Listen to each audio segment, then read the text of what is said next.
स्वामी की जय।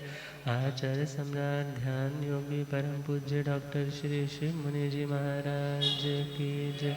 शासन प्रभाव को प्रवर्तक पंडित रतन पूज्य गुरुदेव श्री जगदीश मुनि जी महाराज। आगम ज्ञाता आगम पुरुष जिन शास्त्ररत्न हिमाचल के श्री उपाध्याय भगवंत श्रद्धे गुरुदेव श्री जितेंद्र मुनि जी महाराज की जय।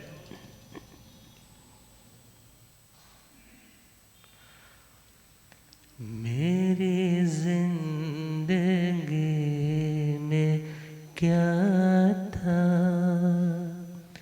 मेरी जिंदगी में क्या था, तेरी बंदगी से पहले, तेरी बंदगी से मैं बुझा हुआ दिया था, मैं बुझा हुआ दिया था, तेरी रोशनी से पहले, तेरी रोशनी से मैं तो खाक का था जरा, मेरी और क्या थी हस्ती, मैं तो खाक का था जरा, मेरी और क्या थी हस्ती। यूं ही डगमगा रहा था तूफान में जैसे कश्ती, यूं ही डगमगा रहा था तूफान में जैसे, दर दर भटक रहा था, दर दर भटक रहा था, तेरी बंदगी से पहले मैं बुझा हुआ दिया था, मैं बुझा हुआ, तेरी रोशनी से पहले, तेरी रोशनी, मैं था इस कदर जहाँ में जैसे खाली सीप होती, मैं था इस कदर जहाँ में जैसे खाली सीप, मेरी बढ़ गई है कीमत, तूने भर दिए हैं मोती, मेरी बढ़ गई है कीमत, तूने भर दिए हैं। मुझे कौन पूछता था, मुझे कौन पूछता था, तेरी बंदगी से पहले मैं बुझा हुआ दिया था, मैं बुझा हुआ तेरी रोशनी से पहले, तेरी रोशनी से यूं तो लाखों है जहाँ में, तेरे जैसा कौन होगा। यूं तो लाखों है जहाँ में, तेरे जैसा कौन होगा। तू है बंदा जैसे परवर, भला ऐसा कौन होगा। मेरा कौन आसरा था, मेरा कौन आसरा। तेरी बंदगी से पहले मैं बुझा हुआ दिया था, मैं बुझा हुआ। तेरी रोशनी से पहले, तेरी रोशनी, तेरी रहमतें बड़ी हैं, तू दयालु भी बड़ा है। तेरी रहमतें बड़ी हैं, तू दयालु भी बड़ा। तेरी रहमतों ने हमको हीरा बना दिया है। तेरी रहमतों ने हमको हीरा बना दिया। ना ये गीत ना गला था, ना ये गीत ना गला। तेरी बंदगी से पहले मैं बुझा हुआ दिया था, मैं बुझा हुआ दिया था। तेरी रोशनी से पहले, तेरी रोशनी। गर तू जो मेहरबान है, ये जहाँ भी मेहरबान है। गर तू जो मेहरबान है, ये जहाँ भी मेहरबान। ये ज़मीं भी मेहरबान है, आसमां भी मेहरबान है। ये ज़मीं भी मेहरबान है, आसमां भी। मैं तो खुद से भी जुदा था, मैं तो खुद से भी जुदा था।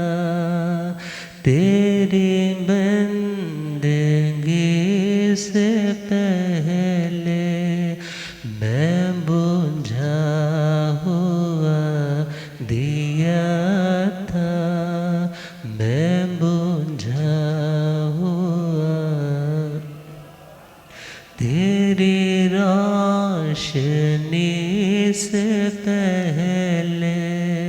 तेरी रोशनी से मेरी जिंदगी में क्या था, मेरी जिंदगी में तेरी बंदगी से पहले, तेरी बंदगी से पहले, तेरी बंदगी से पहले। धम मंगल मुखितम अहिंसा संयम तव देवा वेतनम संते जस धमे सयामणो।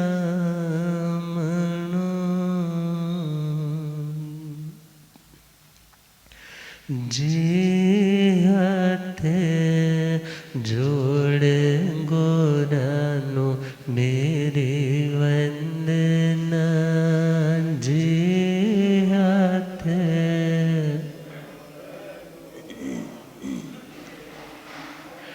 एक बार वंदना, हजार बार वंदना, एक बार वंदना,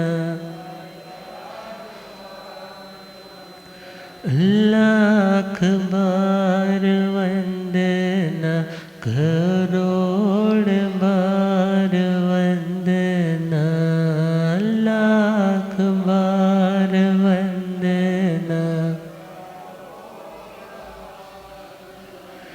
जी हाथ जोड़ गोरानो मेरी वंदना, जी हाथ।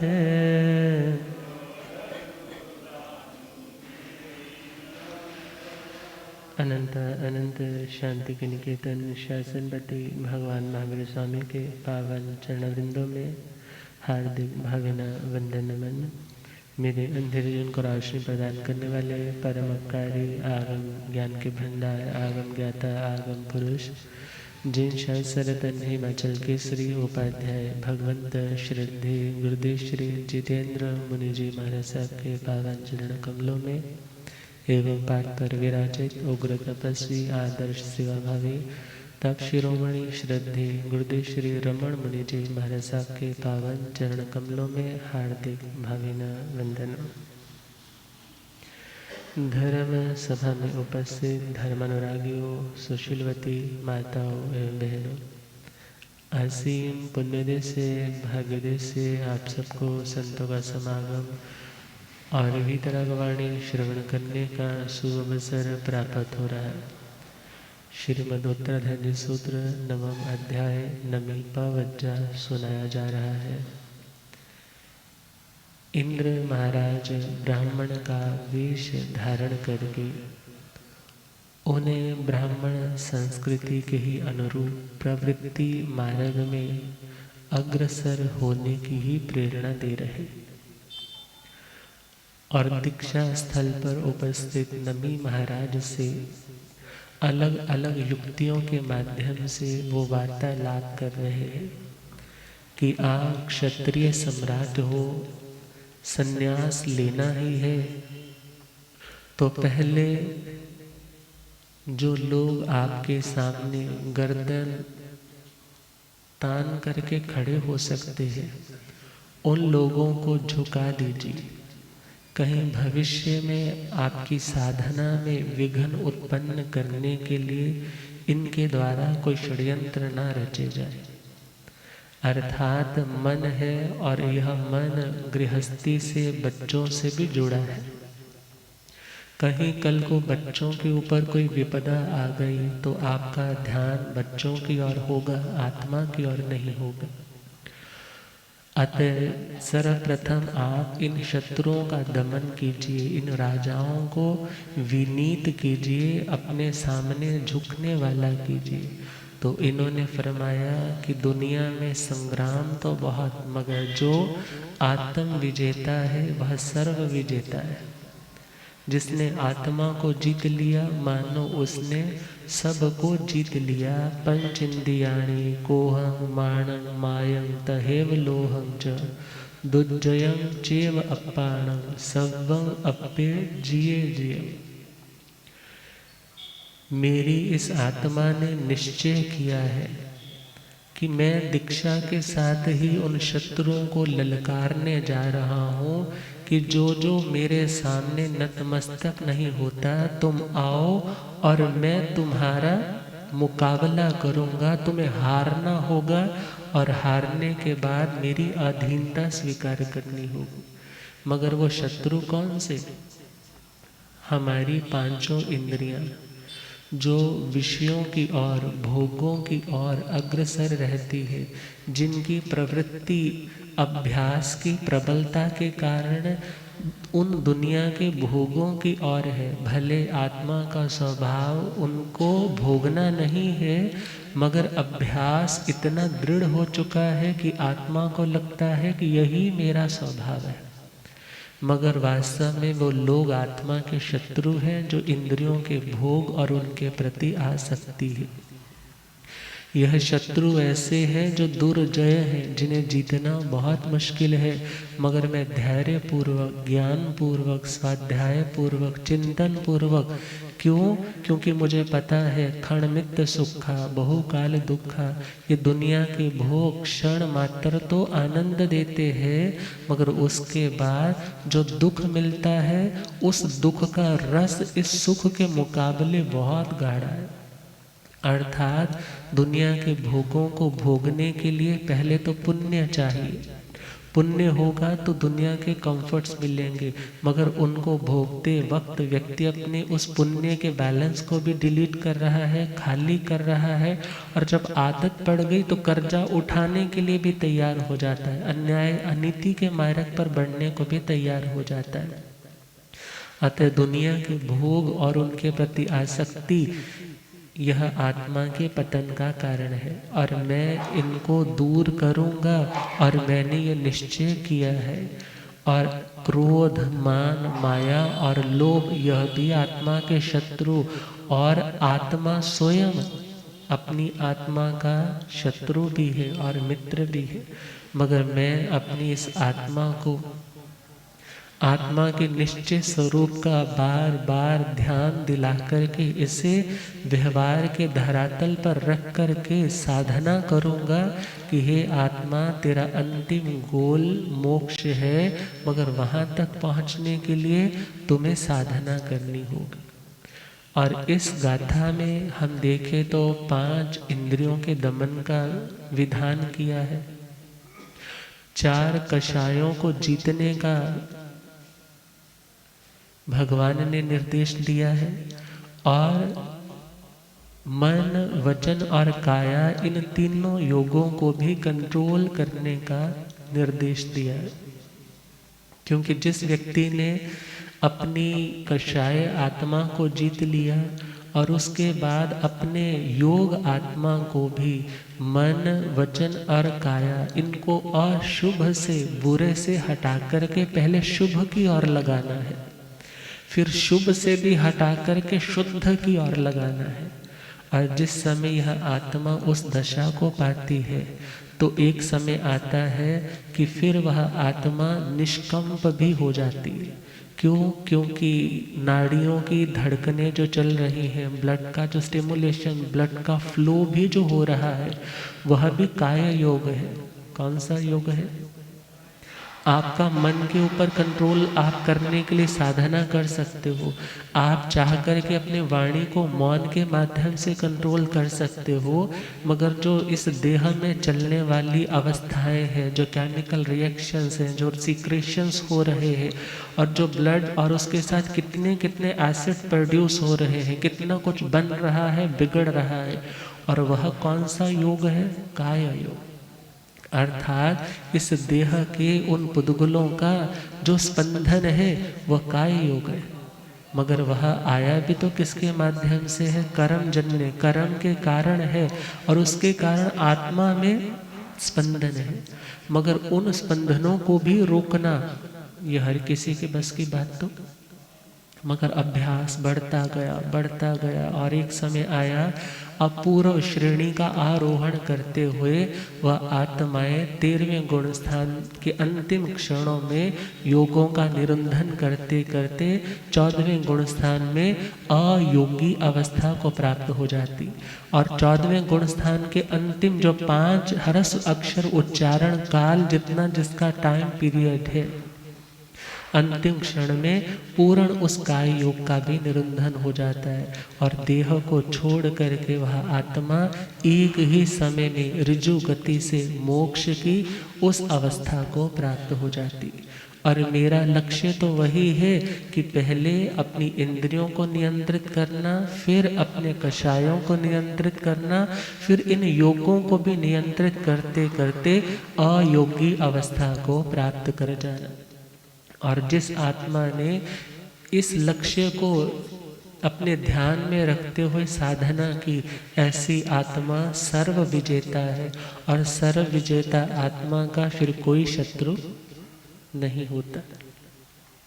और जैसे ही उनकी यह ज्ञान पूर्वक बातों को सुना, आर्ग्यूमेंट्स को सुना, तो विद्वान तो वो इंद्र महाराज भी हैं, पूर्व जन्मों के वो स्वयं श्रावक से साधु बनने वाले महापुरुष है। और आज जैसे ही उनके इन वचनों को सुना, हे मठ निसामेता हे ओ कारण जोयो तो न निम्राय रे से देवे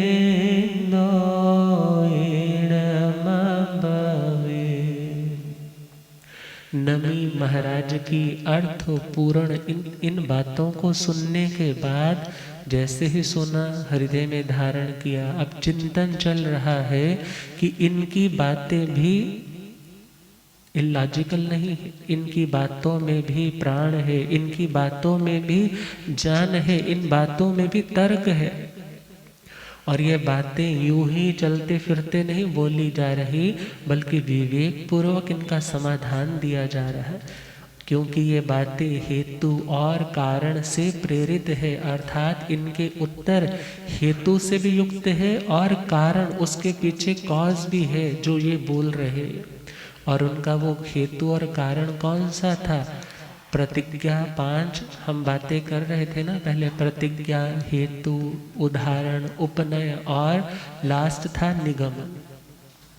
क्योंकि नमी महाराज ने क्या प्रतिज्ञा की? प्रतिज्ञा मतलब अपने कौन से पक्ष को प्रेजेंट करने के लिए उन्होंने अपनी बात रखी कि अपनी दुर्जय आत्मा को ही जीतना परम अनिवार्य है।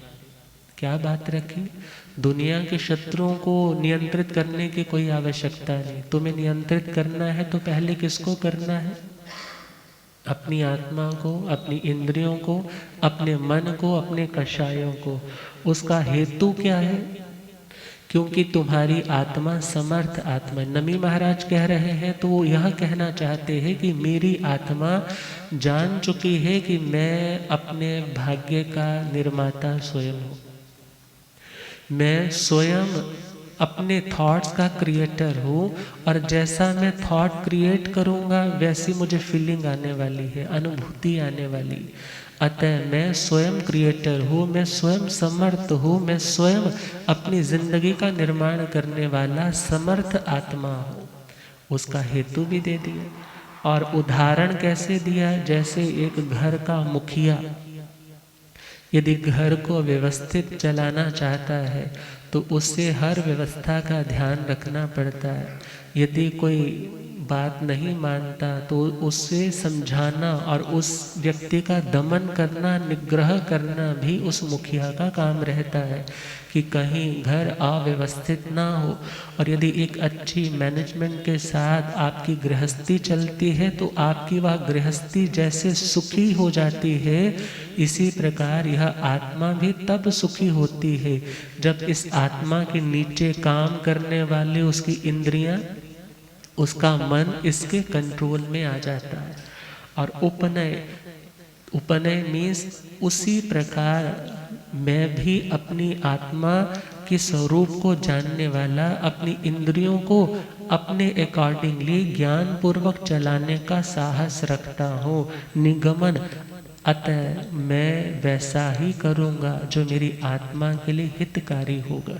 दुनिया के शत्रुओं को दबाने से वे लोग शत्रुता नहीं छोड़ते, क्योंकि कहते हैं ना, केंचुली तो छोड़ दी मगर जहर, आज मुसीबत में थे दब गए इसलिए तुम्हारे सामने गिड़गिड़ा करके माफ़ी भी मांग ली, मगर जो भीतर उनके जहर भरा है, जब तक वह जहर नहीं दूर होता तब तक याद रखना वह व्यक्ति दोबारा आपकी ज़िंदगी में कोई ना कोई रुकावट डाल सकता है। मगर आध्यात्मिक शांति का सूत्र क्या है कि तुम सबको क्षमा करो और तुम सबसे क्षमा याचना करो। यदि तुम्हें दुख मिलेगा तो उसका कारण तुम्हारा अपना कर्म होगा, और यदि कोई व्यक्ति तुम्हें माफ कर भी देता है मगर तुम्हारा कर्म तुम्हारे साथ है, उसका तो तुम्हें स्वयं भुगतान करना ही होगा। और इन लॉजिकल बातों को सुनने के बाद कारण क्या बताया कि मैं समर्थ आत्मा हूँ, और उसका कार्य क्या है कि मैं इंद्रिय विजेता, आत्म विजेता बन सकता हूँ। अतः मुझे दुनिया में किसी के ऊपर शासन करने की ज़रूरत नहीं है। और जब उनकी इन बातों को, ज्ञान वर्धक बातों को जैसे ही इंद्र महाराज ने श्रवण किया, क्योंकि वे तो ब्राह्मण वेश में है, अब सोचने लगे ये तो मानने को तैयार नहीं हो रहा। अब इसको और कठिन वाला प्रश्न डालना चाहिए, क्योंकि जब किसी इंटरव्यू में कोई बहुत इंटेलिजेंट स्टूडेंट आता है, पता चलता है उन इंटरव्यू लेने वालों को, अरे ये तो गोल्ड मेडलिस्ट है, इसने तो इतने रिकॉर्ड्स ब्रेक किए हैं, अब इसकी इंटरव्यू भी कैसे लेनी होगी। ये नहीं है उससे सिंपल सिंपल क्वेश्चंस पूछे जाएंगे, बल्कि उसकी हैसियत, उसकी नॉलेज के अकॉर्डिंगली उसकी परीक्षा और कठोर हो जाती है। और जैसे जैसे वो अपने हर राउंड को पार करते जा रहे हैं, ये 6 राउंड तो क्लियर हो गए, अब 7वां राउंड, वो 7वां प्रश्न इंद्र महाराज ने ब्राह्मण के वेश में है, मन में क्या सोचा, अब इनके सामने कौन सी बात रखूं जिससे इनके विचलित होने की कोई संभावना बन सके। अब मन में सोचने लगे कि जो राजा लोग होते हैं उन्हें अपनी वाहवाही लूटने का बड़ा चस्का होता है कि मेरे बारे में सब लोग अच्छा ही अच्छा बोले, भले बड़े बड़े यज्ञ आदि करने वाले, भले वो बड़े बड़े प्रीति भोजों का आयोजन करने वाले लोग इतना कुछ क्यों करते हैं। बोले जी उनका नाम होगा, वो सोचते हैं कि जिस तरह से हमने इस दुनिया में अपना साम्राज्य स्थापित किया, हमने दान पुण्य पूर्व जन्मों में किया था, इसलिए आज हमें अच्छे लेवल पर स्टेबल होने का मौका मिला, मगर ये गद्दियाँ शाश्वत गद्दियाँ नहीं है। यहाँ से तो जाना है, मगर हाँ आने वाले भविष्य में भी हमें अच्छा राज्य मिले, हमारी उत्तम प्रजा हो, हम अच्छे शासक बने, हमारे पास दुनिया के समस्त काम भोग उपलब्ध हो, अतः हम बड़े बड़े यज्ञ करवाएं, बड़े बड़े दान दें। क्यों? क्योंकि इन दान के माध्यम से पुण्य एकत्रित होगा, पुण्य एकत्रित होगा तो हमें पुनः समृद्धि मिल जाएगी। और इंद्र महाराज क्योंकि ब्राह्मण संस्कृति के ही वो पक्षधर बनकर के आए हैं और रिप्रेजेंटेटिव बनकर के आए हैं, तो उन्हीं की मानसिकता, उन्हीं की धारणा को लेकर के वो राजा क्षत्रिय है और उन्हें कह रहे हैं कि हे नमी महाराज, मैं आपको कुछ और भी कहना चाहता हूँ। और वो क्या कहने लगे नमी महाराज से, जयता वे ओले जने भोयता समण महण दच्चा भोचाय जठाय तौ गच्छसि खत्तिया। हे क्षत्रिय महाराज, आप साधु बनना चाहते हो तो भविष्य में बन जाना, मगर अभी प्रेजेंट सिचुएशन आपको क्या कह रही है कि आप क्षत्रिय सम्राट हो, क्या आपने बड़े बड़े यज्ञ करवाए या नहीं करवाए? क्यों?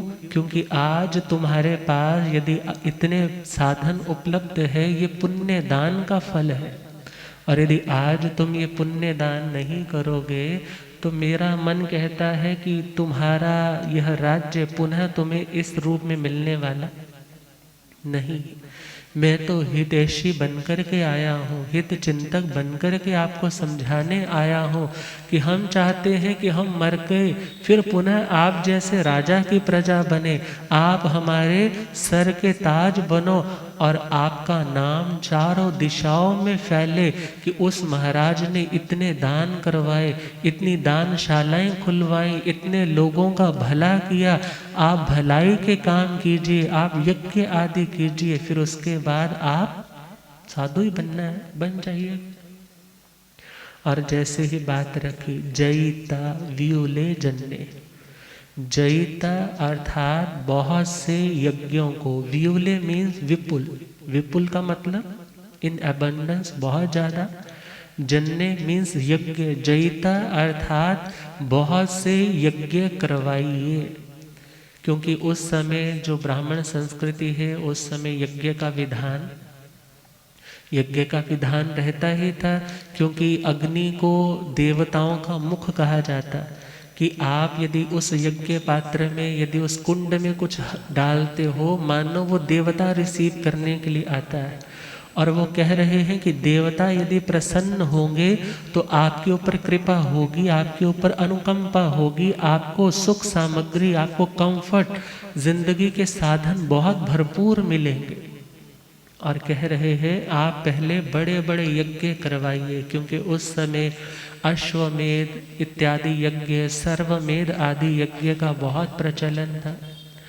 और उस बड़े बड़े यज्ञों में कितने कितने वर्ष भी बीत जाते, और दुनिया के जितने समस्त विद्वान लोग हैं उनको इनवाइट किया जाता, राग रंग भी चलते, नाच गाने भी चलते, खान पान भी चलता, बड़े बड़े प्रीति भोजों का आयोजन होता। और जब लोग आपकी दिग दिगांतरों तक आपकी कीर्ति सुनेंगे तो सब लोग कहेंगे कि नमी महाराज जैसा सम्राट तो हमने देखा ही नहीं। आप बड़े बड़े आयोजन करवाइए, भोइता समण माहणे, और जो श्रमण और माहण है उन्हें विपुल मात्रा में भोजन करवाइए कि वो संतुष्ट होकर के आपको रोम रोम से आशीर्वाद दे और उनकी उन दुआओं से आपका अगला भव और सुधर जाए। दच्चा भोचा या जट्ठा या दच्चा अर्थात दे करके, दान दे करके, भोचा अर्थात उन्होंने जो भोजन किया है उसमें से प्रसाद भोग करके या उनको भोग लगवा करके, यह जट्ठा या अर्थात ये यज्ञ आदि कर्म करने के बाद तो गच्छसि खत्तिया, उसके बाद है क्षत्रिय सम्राट तुम साधु बन जाना। मगर उससे पहले आपको ये कार्य करने चाहिए। प्रतिज्ञा, यज्ञ आदि जो दान आदि कर्म है वे धर्म कार्य है। हेतु, क्योंकि ये प्राणियों को प्रीति आनंद देने वाले हैं। उदाहरण, जैसे हर कार्य जो किसी व्यक्ति को अच्छा लगता है आप करते हो तो वह व्यक्ति आपके बारे में अच्छा ही अच्छा बोलता है, अच्छा ही अच्छा आशीष देता है। अतः आप भी वैसा कार्य करो। उपनय, आप भी समर्थ राजा हो, ये सब कुछ आप कर सकते हो। और निगमन, अतः आपको भी विपुल मात्रा में बड़े बड़े आयोजन करवाने चाहिए, बड़े बड़े दान देने चाहिए। फिर साधु बनना है, फिर तो आपके हाथ में कुछ होगा नहीं। अभी जो कर सकते हो आप कर लीजिए, फिर कभी आपके मन में ये ना आए मैं ये कर सकता था, वो कर सकता था। और यहाँ पर जो शब्द है जयिता व्यूले जन ने बड़े बड़े यज्ञ करवाइए और श्रमण माहणों को भोजन करवाइए। श्रमण शब्द के कई सारे अर्थ हैं।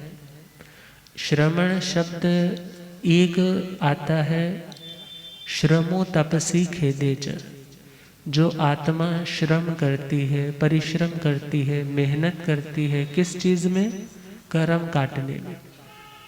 तपस्या करती है, उसमें देह के प्रति आसक्ति का त्याग होता है, उसे श्रमण कहा जाएगा। जो इस तरह से यह परिश्रमशीलता वाली साधना करता है। और समण शब्द भी बनता है। समण का मतलब है जो आत्मा हर परिस्थिति में सम रहती है। सुख मिला, दुख मिला, प्रशंसा मिली, निंदा मिली, हर परिस्थिति में कैसा? सम है। और समण का एक अर्थ यह भी होता है जो आत्मा दुनिया की समस्त आत्माओं को अपने समान जानता है। किसके समान? जैसे मुझे सुख प्यारा है वैसे सुख सभी को प्यारा है। जैसे हर व्यक्ति चाहता है मैं जहाँ पर भी जाऊँ लोग मेरा आदर करें, मेरे आगे हाथ बांध करके मुझे रिक्वेस्ट करें, ये ले लो, वो ले लो, और विचार करें क्या मेरा व्यवहार सबके प्रति ऐसा है। और जो व्यक्ति समण है वह व्यक्ति दूसरों के साथ वैसा व्यवहार करता है जैसा वह अपने प्रति चाहता है। उसे भी क्या बोलते हैं? समण। और आगे चले तो श्रमण शब्द की छाया में शमन शब्द भी बनता है, जो आत्मा अपने कषायों को शांत करती है। क्या करती है? कषाय मीन्स आग, क्रोध की, घमंड की, छल कपट की, लोभ की। जब आग लगने लगे तो उन्हें जो आत्मा शांति के द्वारा, विनम्रता के द्वारा, मृदुता के द्वारा, सरलता के द्वारा, अर्थात अपने क्रोध, मान, लोभ और माया को जो आत्मा शांत करती है उन्हें भी क्या बोलते हैं? शमन, श्रमण, श्रमण बोला जाता है। और हम देखें यहाँ पर जो समण शब्द है, क्योंकि जो साधु है वह तो जहाँ दानशालाएं जहाँ पर इस तरह से दिया जाएगा वहाँ से ग्रहण जैन साधु नहीं करेगा। क्यों? क्योंकि वहाँ पर अयतना होने की संभावना। अयतना क्योंकि हर चीज़ का संघट्टे आदि का भी विवेक रखा जाता है। त्रस्थावर की हिंसा ना हो उसका भी विवेक रखा जाता है। और यदि उसमें एक लाइन बना करके कोई परोसने वाला आ रहा है, डाल रहा है, चलते चलते नीचे कितने धरती पर जीवों की विराधना हो रही है उसका विवेक। और आगे से वो अग्नि आदि का यदि संघट्टा, हरि आदि का संघट्टा हो रहा है तो उसका भी विवेक नहीं रहेगा। मगर हाँ, जहाँ पर देने वाला एक व्यक्ति हो, एक व्यक्ति की ओर से आयोजन हो और उसने अलग से रखा हो, जहाँ पर कोई अन्य व्यक्ति उपस्थित ना हो, अर्थात जो भावनाशील हो और भावना पूर्वक बहराने की भावना रखता हो, वहाँ की बात तो अलग है।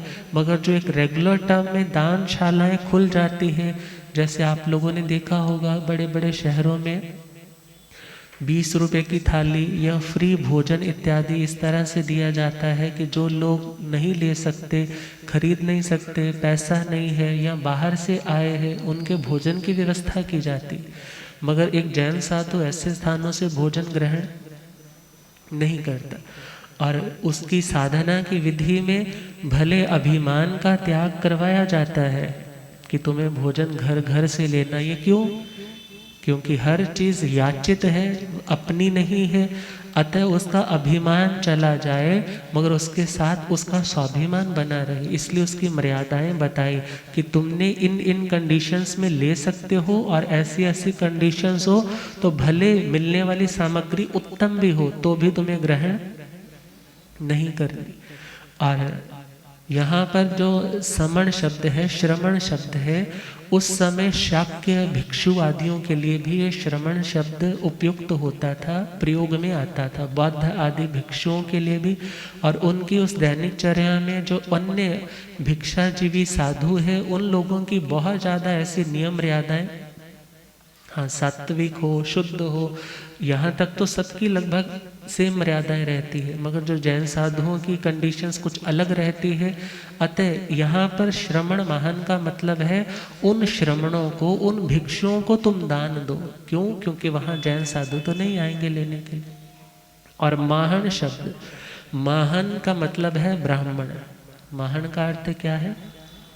और हम जैन धर्म के मौलिक इतिहास में पढ़ते हैं, आचार्य श्री हस्तिमल जी महाराज साहब ने वहाँ पर फरमाया है कि भरत चक्रवर्ती ने जैन धर्म की प्रभावना के लिए एक कौम का निर्माण किया था, और उनकी परीक्षा के लिए उन्होंने अपने महल के बाहर जहाँ पर घास ही घास है उस रास्ते से उन विद्वान लोगों को बुलाया कि भरत आपसे चर्चा करना चाहते हैं।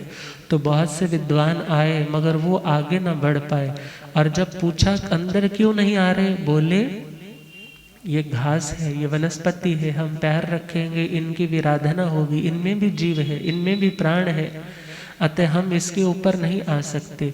और उस समय माहन मत मारो मत मारो, इस उद्घोष के कारण उस माहन शब्द से क्या बना था? ब्राह्मण शब्द बना था। भले आने वाले भविष्य में कोई भी व्यवस्था होती है, स्टार्टिंग में तो उत्तम है, बाद में कुछ ना कुछ उसमें वेरिएशंस, कोई ना कोई चेंज आने लग जाते हैं। मगर यहाँ पर देखें, जो लोग श्रमण है और जो लोग ब्राह्मण है, जिनका कर्म यज्ञ आदि करना, वेद आदि वेदांगों का अध्ययन आदि करवाना, ये सारे कार्य जिनके पास रहते हैं, हे महाराज आप उनकी सेवा कीजिए। क्यों सेवा कीजिए?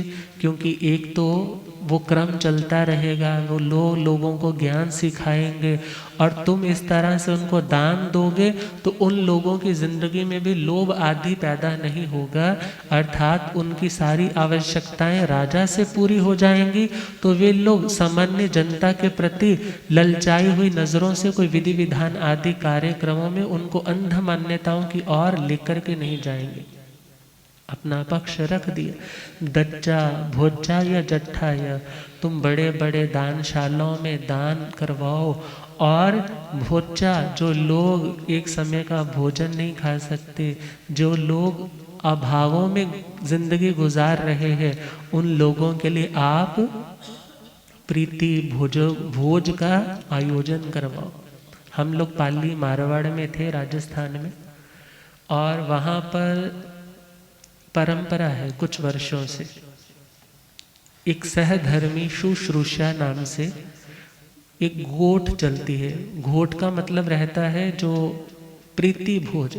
जो जैन सहधर्मी है, लगभग वहाँ पर 4500 के करीब जैन घर है, और 10-15 हज़ार मेरे ख्याल से वहाँ की पब्लिक जब आती है तो 15-20 हज़ार से भी ऊपर पब्लिक, उनके बड़े बड़े पंडाल लगते हैं, और साल में 2-3-4 दफ़ा तो उनका भोज प्रीति भोज होता है, और सिंगल आदमी की ओर से, और उसमें वो बुलाते भी हैं सबको, और उसमें उन लोगों को सिल्वर के कॉइन्स भी देते हैं, और 5 स्टार होटल की तरह उनकी हर व्यवस्था होती है। कि वह प्रीति भोज किस दृष्टि से जब स्टार्ट हुआ था, तो इस दृष्टि से हुआ था कि जो हमारे सहधर्मी, जिनके जीवन में हर रोज बढ़िया खाने के लिए उपलब्ध नहीं होता, तो एटलीस्ट हमारा कर्तव्य बनता है कि हम उनके लिए बढ़िया पकवान, उनके लिए घी इत्यादि, उनके लिए मिठाइयाँ इत्यादि, उसका एक प्रीति भोजन सभी लोग बैठ कर के करें, कि उनके मन में कभी कोई हीन भावना ना आए, और उनकी जो प्रॉब्लम्स है उनको सॉल्व करने का भी प्रयास करें। प्रारंभ तो इस दृष्टि से हुआ था, वहाँ उस एक आयोजन में करोड़ों रुपए लग जाते हैं, मगर प्रारंभ तो इस दृष्टि से हुआ। मगर अब दृष्टि क्या है? अब तो मात्र एक आयोजन की दृष्टि हो जाती है कि अब इस बार का आयोजन मेरी ओर से, इस बार का मेरी ओर से, क्योंकि कोई बॉम्बे है, कोई सूरत है, कोई विदेशों में बैठा है, और उन लोगों की भावना क्या होती है कि चलो हम अपने गांव चले और वहां जाकर के ये आयोजन करें। और ये आयोजन पहले बहुत पुराने समय से चलते आ रहे हैं कि जो लोग अच्छे से खा नहीं सकते, एटलीस्ट हम उनका ध्यान रखें और प्रेम पूर्वक उनको खिलाएं, कि उनको भी यह ना लगे कि हम पिछड़ चुके हैं, बल्कि उन्हें क्या लगे कि ये हमारे भाई हमें अपना मानते। और यहाँ पर इंद्र महाराज क्या कह रहे हैं कि तुम उन ब्राह्मण लोगों को भोजन करवाओ, उन श्रमणों को भोजन करवाओ, और जो आएंगे फिर उन्हें भरपूर दान आदि देकर के विदा करो। तुम्हारा कितना पुण्य बढ़ेगा, तुमको कितनी आशीष मिलेगी। फिर तुम्हें साधु ही बनना है ना, साधु बनना है, बन जाना। मगर जैसे ही नमी महाराज ने उनकी इन बातों को सुना, क्योंकि ये सारा पूर्व पक्ष है, जैसे ही इन बातों को सुना, अपना उत्तर पक्ष रखने के लिए पहले सुना, ए मठ निसामिता हेयो कारण जोयो तहो नमीराय ऋषि देवेंद्र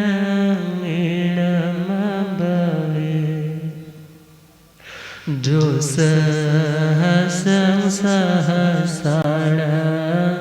मासे मासे गवंदय तसा विसंजमो से ओ आदिन तस्वे किंचन। एय मठं निसामिता। उनके इस लॉजिकल पॉइंट को सुनने के बाद नमी महाराज सोचने लगे कि इनको मैं कैसे समझाऊं कि एक साधु का जीवन गृहस्थ के कर्तव्यों से कहीं ऊपर का जीवन होता है। अब उन्हें समझाने के लिए नमी महाराज ने अपने हृदय में जिन भावों को आलोढ़न विलोढ़न से प्राप्त किया, उन विचारों को वो शब्दों के माध्यम से कहने लगे।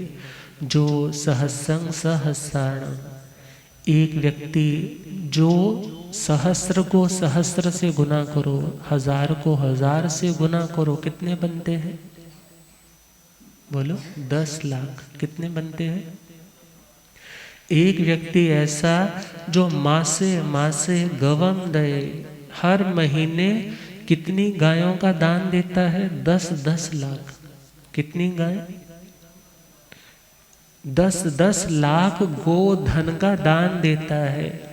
और यहाँ पर हम देखें उस समय की जो रीति रहती थी, उस समय सिर्फ पैसे कोई धन नहीं माना जाता था। आजकल तो क्या हो गया, पैसा कैश दे दिया तो क्या बोलते हैं, दान दे दी। मगर पुराने आप श्लोकों की और दोहों की ओर जाओ तो वहाँ क्या शब्द आते हैं? गोधन, गज धन, वाज धन और रतन धन खान, जब आवे संतोष धन, सब धन धूलि समान। तो पहला धन वहाँ कौन सा बताया था? गोधन। गाय को भी क्या मानते थे? ये धन है, हमारी संपत्ति है। गज धन, हाथियों की संपत्ति, घोड़े हैं तो वो भी संपत्ति। और चौथे नंबर पे रतन, जो आपके पास है ना, कोई मूंगे की माला है, कोई आपके पास डायमंड के सेट है, कितना कुछ है, वो सारे के सारे क्या है? रतन। धन खान, और जो धन है और जो खानों से निकलने वाली चीजें हैं, या आपके पास धन की खान है। मगर लिखने वाले ने क्या लिखा? जब आवे संतोष धन, सब धन धूलि समान। मगर हमें यहाँ पर कितना समझना है कि नमी महाराज कह रहे हैं, एक व्यक्ति ऐसा है जो प्रति महीने एवरी मंथ 10-10 लाख गोधन का, गायों का दान देता है।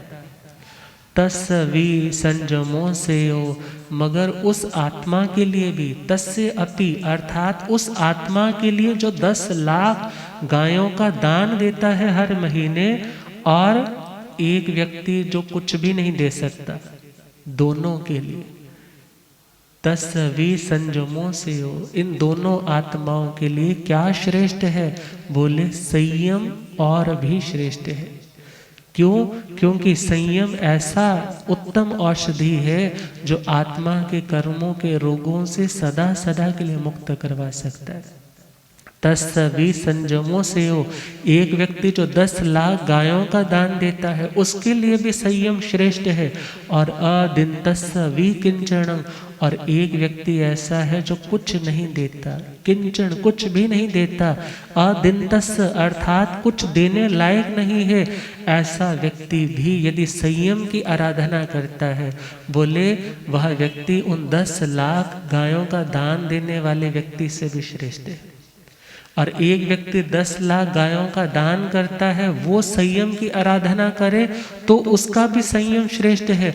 और जो कुछ नहीं दे सकता वो भी संयम की आराधना करे तो उसकी आत्मा भी उन लोगों की अपेक्षा श्रेष्ठ है। उसका कारण क्या है? संयम को क्यों श्रेष्ठ कहा? गीता में ही हम चले जाएं। गीता में दान की बातें सत्व, रजस और तमस, इन 3 गुणों से युक्त होकर के दान की भी 3 कैटेगरीज वहां बताई जाती है। तो सात्विक भावों से जो दान दिए जाते हैं, राजसिक या तामसिक भावों से जो दान दिए जाते हैं, उनके नाम क्या पड़ गए? सात्विक दान, राजसिक दान और तामसिक दान। और जो सात्विक गुणों को बढ़ाने की दृष्टि से यज्ञ किए जाते हैं, उन यज्ञों को सात्विक यज्ञ, जो विधि विधान पूर्वक निष्काम भावना से किए जाते हैं, वो सात्विक यज्ञ। और जहाँ पर कोई व्यक्ति अपने नेम एंड फेम के लिए मेरा यह नाम चारों दिशाओं में फैले या मेरे को यह उपलब्धि हो, किसी मन की भाव को भीतर रख कर के वो यज्ञ करता है, वह यज्ञ कौन सा है? राजसिक यज्ञ। और कोई व्यक्ति किसी के विनाश के लिए प्रेतों की आराधना करता है, अर्थात बिना किसी विधि विधान के गलत तरीके से जो साधना करता है, वह यज्ञ कौन सा है? तामसिक यज्ञ। और यहाँ पर दान की भी 3 कैटेगरीज बताई है। पहला दान है सात्विक दान, और वहाँ क्या बताया? दातव्यम इति यद दानम दीयते अनुपकारिणे देशे काले च पात्रे च तद्दानम सात्विकम स्मृतम। दातव्यम, देना चाहिए, व्यक्ति को कुछ ना कुछ हाथ से देना चाहिए, भावना लेकर के। जो व्यक्ति अनुपकारिणे, जो व्यक्ति हमारा रिटर्न में दोबारा से उपकार नहीं करेगा, अर्थात ऐसे व्यक्ति को दान देना है। ये नहीं है कि आपने आज 50,000 का फोन गिफ्ट कर दिया, क्यों? क्योंकि ये मेरे को लाख रुपए का कोई गिफ्ट आगे देने वाला है, उसे दान नहीं कहा जाता। बल्कि दान किस भावना से? ये नहीं कि मैंने आज ये 1100 रुपए का दान दिया है तो मेरी ये भावना पूरी हो जाए, इसे दान नहीं कहा जाता। ये तो सौदा होता है, ये तो व्यापार होता है। और दान कौन सा?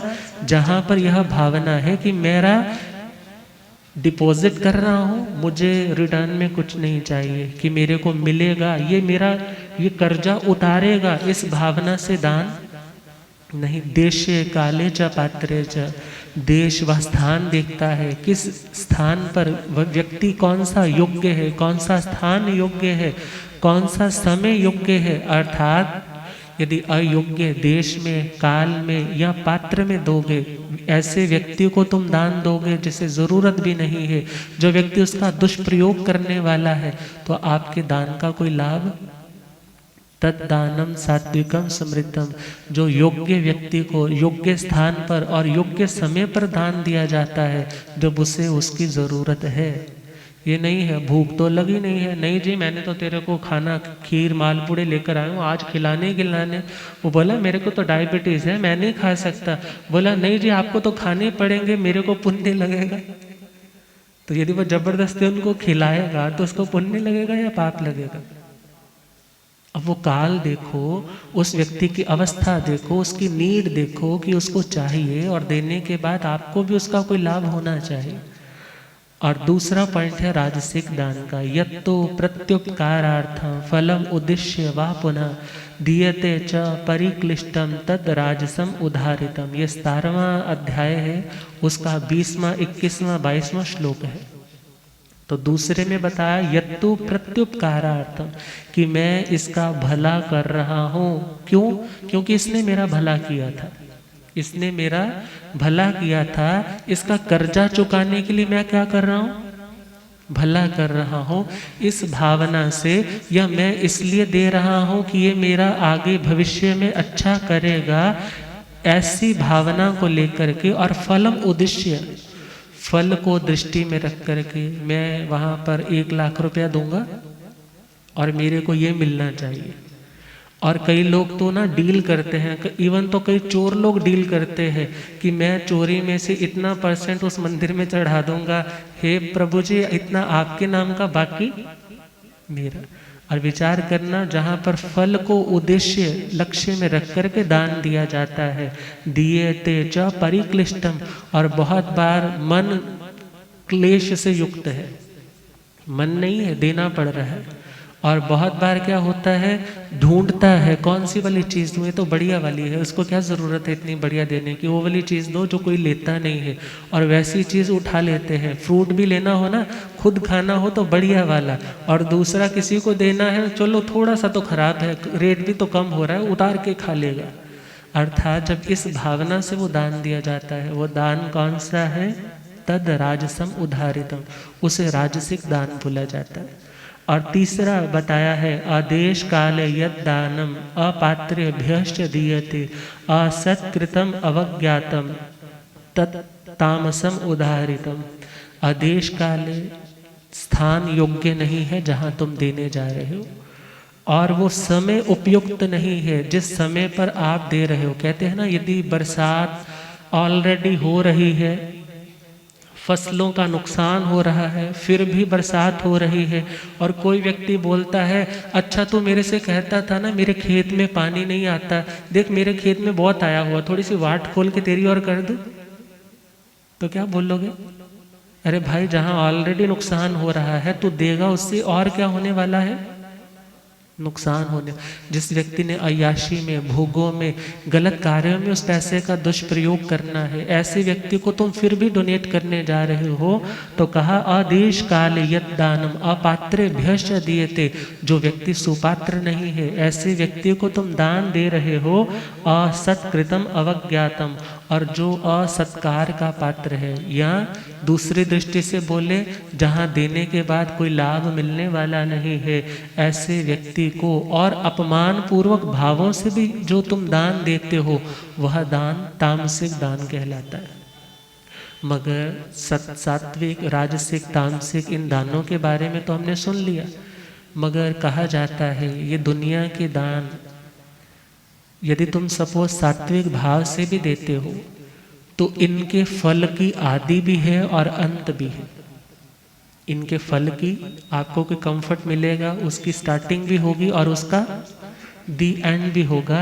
तभी गीता में कहा जाता है त्रैगुण्य विषया वेदा निस्त्रैगुण्यो भवार्जुन निर्द्वंद्वो नित्य सत्वस्तो निर्योग क्षेम आत्मवान। दूसरे अध्याय का यह 45वां श्लोक है, और वहाँ इन्होंने श्री कृष्ण वासुदेव ने अर्जुन जी से क्या कहा, त्रैगुण्य विषया वेदा।